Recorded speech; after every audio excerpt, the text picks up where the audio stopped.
saya, Rizky Yohana Syombi.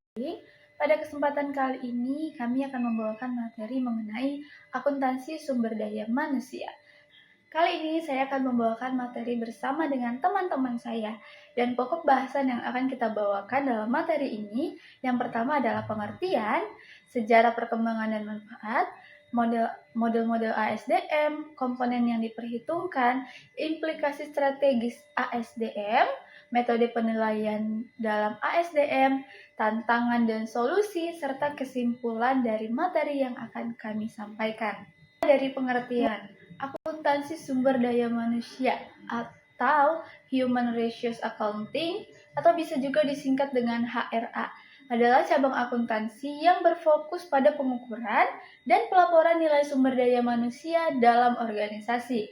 Ini melibatkan pengakuan biaya terkait sumber daya manusia sebagai aset, bukan sebagai pengeluaran yang mengurangi laba, dengan tujuan untuk memberikan gambaran yang lebih akurat tentang nilai organisasi.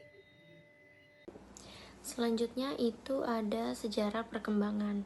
Human Resource Accounting telah berkembang melalui beberapa fase, dimulai dari pengakuan aset manusia, kemudian beralih ke akuntansi sumber daya manusia, dan akhirnya ke fase penghitungan dan akuntansi biaya sumber daya manusia.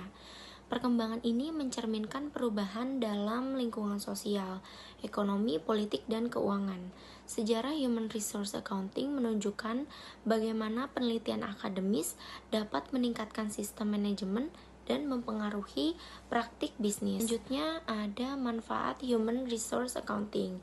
Human Resource Accounting menawarkan beberapa manfaat, termasuk kemampuan untuk mengukur dan melaporkan investasi dalam sumber daya manusia yang tidak tercakup dalam praktik akuntansi konvensional.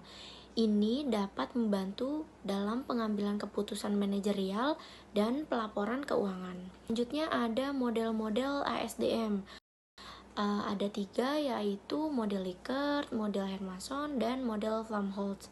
Yang pertama model Likert, yaitu menekankan pada variabel sebab akibat dan variabel hasil untuk mengukur nilai SDM.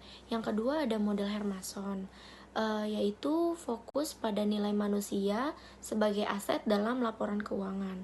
Yang ketiga ada model Flamholtz, yaitu memperluas model dengan memasukkan konsep service capacity individu dalam organisasi. Saya Nova Desalena. Di slide ini ada komponen yang diperhitungkan. Berikut komponen biaya dan nilai SDM yang diperhitungkan dalam ASDM. A. Biaya perolehan SDM, biaya rekrutmen, biaya seleksi dan wawancara, biaya pelatihan awal dan pengembangan. B. Biaya pengembangan SDM, pelatihan lanjutan, pendidikan formal dan non-formal, program sertifikasi. C. Manfaat ekonomi, produktivitas kerja, loyalitas dan retensi, pengaruh terhadap inovasi dan budaya organisasi. Aplikasi strategis ASDM, pengaruh pada pengambilan keputusan, yaitu bagaimana ASDM dapat mempengaruhi keputusan terkait investasi SDM, rekrutmen, pelatihan, dan kompensasi. ASDM dan manajemen talenta, yaitu peran ASDM dalam menarik, mengembangkan, dan mempertahankan talenta terbaik. ASDM dan kinerja organisasi, yaitu hubungan antara pengukur nilai SDM dan kinerja keseluruhan organisasi.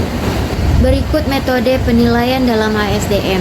Metode yang biasa digunakan untuk menilai SDM secara kuantitatif. A. Metode biaya histori atau historical cost, yaitu menghitung total biaya yang dikeluarkan untuk memperoleh dan melatih karyawan.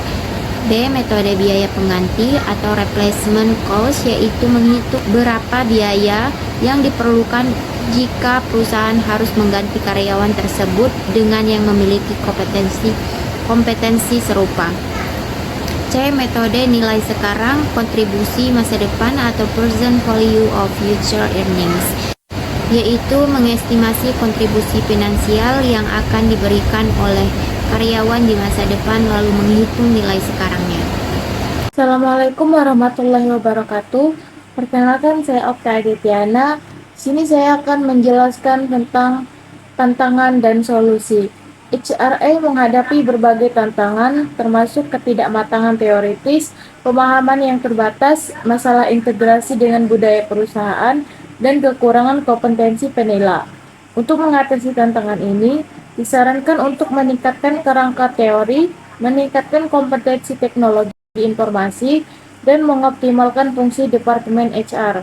Selain itu, ada kebutuhan lebih banyak penelitian yang bertujuan menyederhanakan konsep dan meningkatkan aplikabilitasnya. Selanjutnya ada kesimpulan, akuntansi sumber daya manusia (ASDM) adalah bidang kompetensi dalam akuntansi modern yang mengukur dan melaporkan nilai sumber daya manusia sebagai aset, berkembang dari pengakuan aset manusia sehingga perhitungan biaya SDM. Meskipun menawarkan manfaat dalam pengambilan keputusan dan pelaporan keuangan, ASDM menghadapi tantangan seperti kompleksitas pengukuran dan keterbatasan teoritis. Namun, dengan pengembangan model yang komprehensif, peningkatan kompetensi profesional, dan integrasi strategis, ASDM dapat meningkatkan pengelolaan modal manusia dan mendukung keberhasilan organisasi dalam lingkungan bisnis yang kompetitif. Demikian presentasi yang dapat kami sampaikan. Terima kasih atas perhatian Anda dan mohon maaf apabila terdapat kekurangan.